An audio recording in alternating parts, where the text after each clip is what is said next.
अस्सलाम वालेकुम फ्रेंड्स, आप देख रहे हैं टैक्स दोस्ती वीडियोस और हम बात कर रहे थे प्रॉफिट ऑन डेट, यानी जो बैंक डिपॉजिट्स, नेशनल सेविंग या गवर्नमेंट के जो बॉन्ड्स होते हैं उन पर जो आपको इंटरेस्ट मिलता है। उसमें हमने पेंशनर्स के हवाले से तो बात कर ही रहे थे, लेकिन नॉन रेजिडेंट लोगों ने भी कहा कि जी टैक्स ईयर 2025 जब शुरू हो गया उसमें हम भी इन्वेस्ट करते हैं, हमें भी 50 लाख तक, 1 करोड़ तक, 1.5 करोड़ तक, इससे ज्यादातर भी प्रॉफिट आता है। हम नॉन रेजिडेंट्स के लिए कोई बेनिफिट है कि नहीं, क्योंकि जैसे हमने प्रीवियस वीडियो में बताया था कि अब जो है 50 लाख तक अगर आपको टैक्स ईयर 2025 में प्रॉफिट मिलेगा तो 15% आपसे डिडक्शन होगी।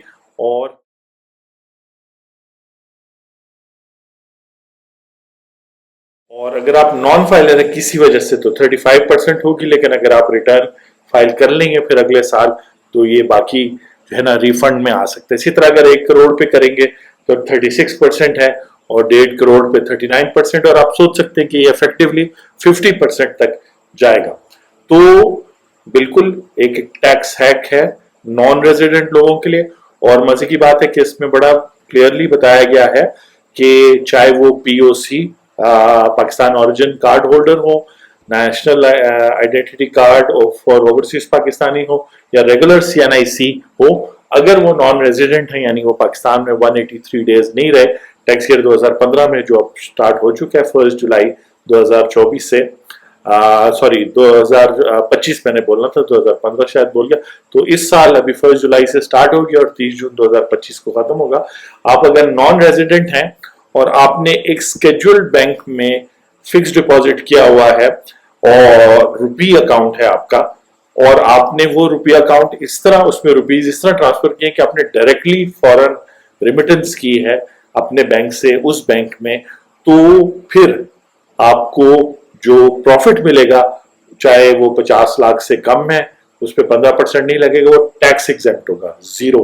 जीरो प्रॉफिट नहीं, जीरो टैक्स आपको उस प्रॉफिट पे पे करना पड़ेगा।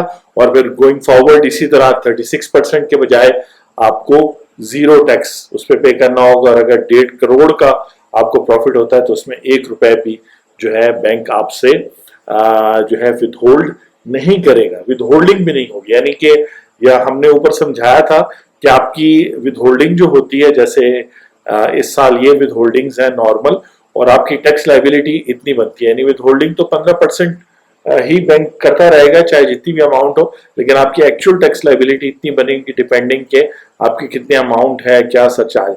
लेकिन नॉन रेजिडेंट लोगों के लिए ये एक टैक्स एग्जेम्पशन अवेलेबल है, जो अभी भी इस साल भी अवेलेबल है टैक्स ईयर 2025 में।